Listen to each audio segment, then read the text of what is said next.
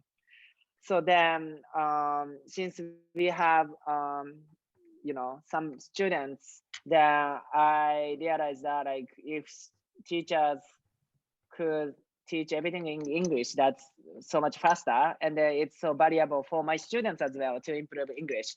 So then we, officially welcomed the teacher since maybe like 3 months ago or something.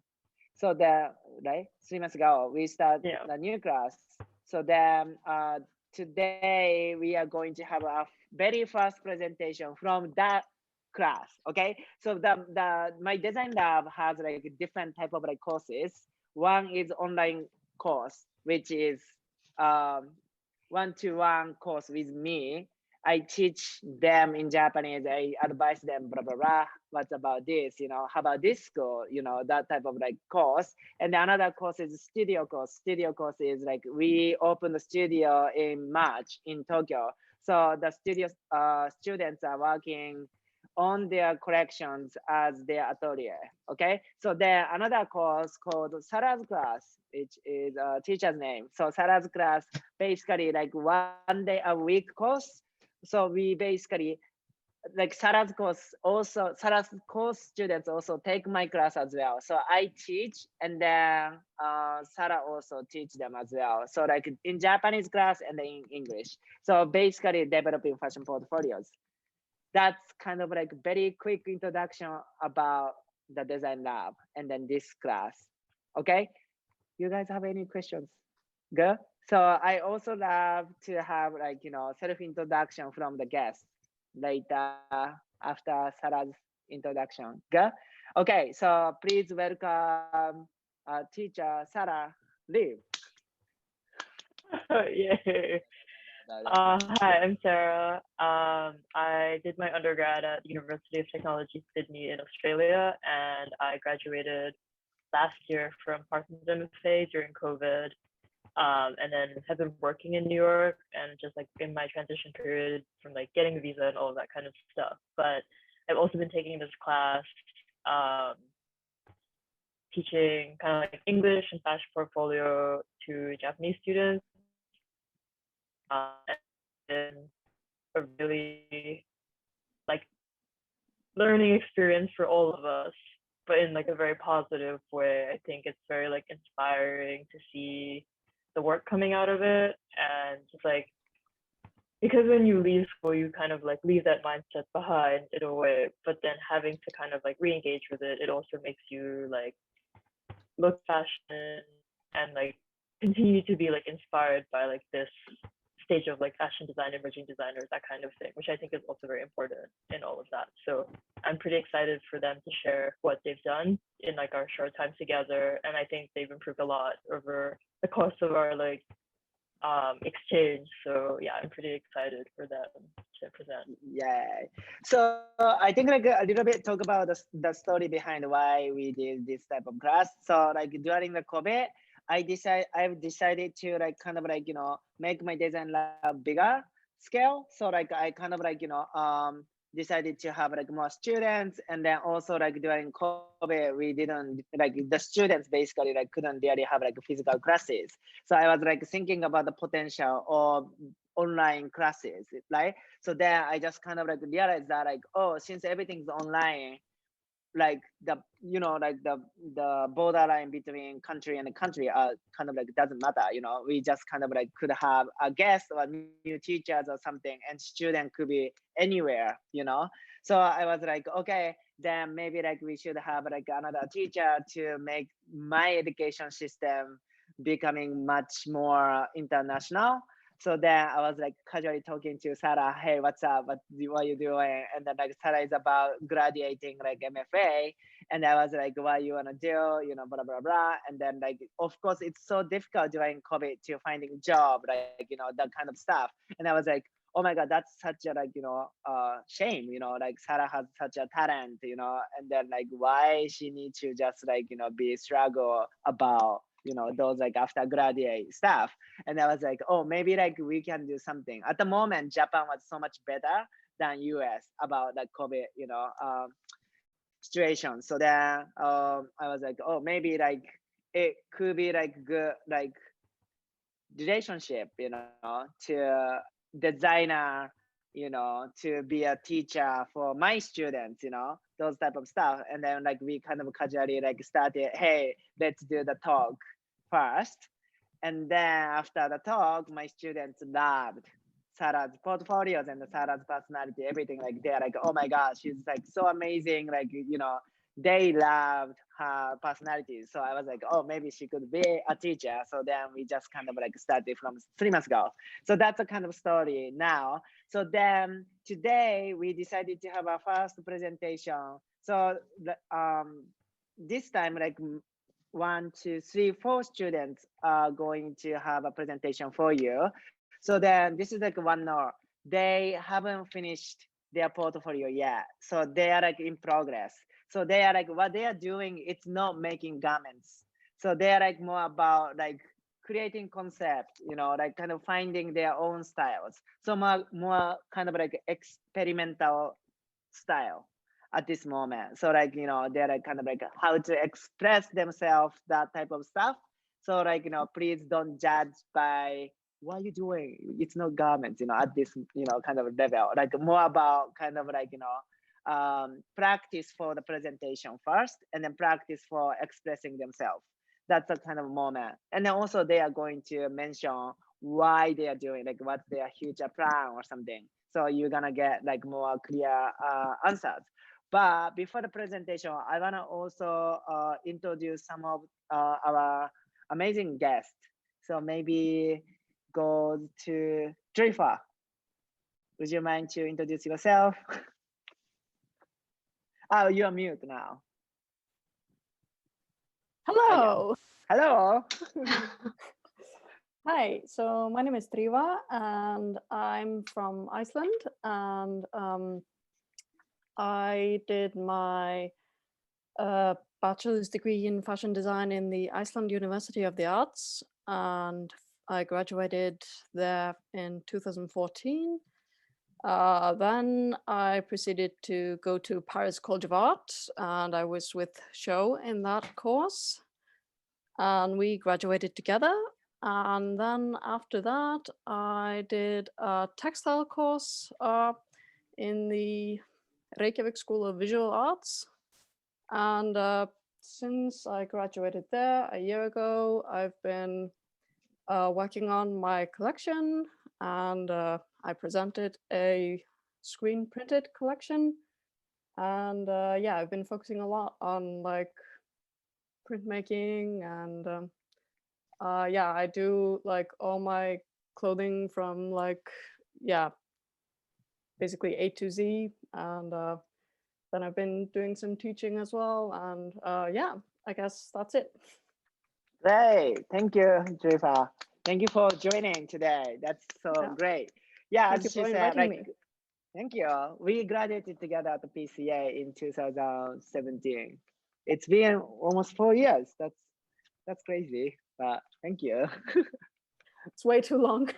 Right. Yeah, great. So like I think like my student knows Alex as well. So she was she had a talk for my students as well. So we basically like, the classmate graduated together. So thank you. And then there is another guest, Ricky. You wishing Kai. Hi. Yes. Ricky is fine. Ricky. Yeah. Hello. I just graduated from Parsons from BFA. I know Sho through my cousin. Funny. Oh, yeah. Yeah. Yes. And then I've been helping Sho when he's here doing the MFA. And then I just graduated. I did a talk for Sho the first semester of my thesis. And then now I'm here. I'm from Shanghai. Nice to meet you guys. That's cool. Good. Thank you so much. Thank you, Ricky. Wait, you are in China now? Yeah. 今ニューヨーク。New York. Oh, good. Your Japanese improving a lot. Great. Hi. So Ricky, and then another Ricky. Hi, I'm the fake one, fake Ricky. Another Ricky. Hi, I'm Ricky Haramaki from Japan. And I used to study under this beautiful, excellent, stunning teacher, Sho Konishi. In 2019, I guess, then I moved to Central St. Martin's foundation course, and I was studying fashion design. Actually, I decided to change my major from fashion to architecture, but hopefully I can help some of them today. then no one can explain me without talking about Lady Gaga. I'm a big fan of Lady Gaga. She's the only one I loved for 10 years. Just listen her song and help her to be famous, more famous. Thank you. Thank you. Thank you so much. Thank you. So yeah, great. Ricky, yeah, another Ricky was my student at Design Lab like 2 years ago or something, and he went to Central St. Martin's, and then he decided to change his major to like architecture. But like this is so important that like I wanted to have like various different type of like guests who can advise to my students like about the realities, like kind of like sharing like their like experiences are so important for their future. So that's like I'm so glad you are here. Thank you so much. So then another guest, Dada, Mr. Dada is here too. Hi. Hello. Yeah, I'm Japanese. I'm now in Japan. I also studied in Foundation of Central St. Martin's 3 years ago. And then now I'm studying fashion in Antwerp. Next year, I will do a second year in Antwerp. That's it. Thank you. Thank you. Thank you so much. So, wait, should I call you Dada? Yeah. Dada, yeah, Dada. Dada person is here. I have no idea why it's Dada, but like Dada is here. So I met Dada in New York at the PR Center. I think some of you went to PR Center. So when at the moment I was a teacher, he was a student, and he applied to Central St. Martin's, and then went to foundation course, and after that, went to Antwerp. So right now he's a current student there. So I think like that's also important that like maybe you guys are being curious about Antwerp, and then that's so important to hear their actual kind of student voice to kind of like get the information. So thank you for joining. And then I actually have another guest, but I don't see him, but where's David? David! So yes. Hi. Hi. Hi, I'm David from Canada, Toronto. Currently I study fashion design in Osaka Model Gakuen, and I'm just glad to be here. Thank you. Thank you. I'm glad you are here. So David is from Canada, Toronto, and currently living in Osaka and studying fashion. So that's also like very important, kind of exchanging like, experience, you guys are going to outside, and then he is like actually like, moving to Japan to study fashion. Maybe like we could discuss about, fashion in different like, point of view.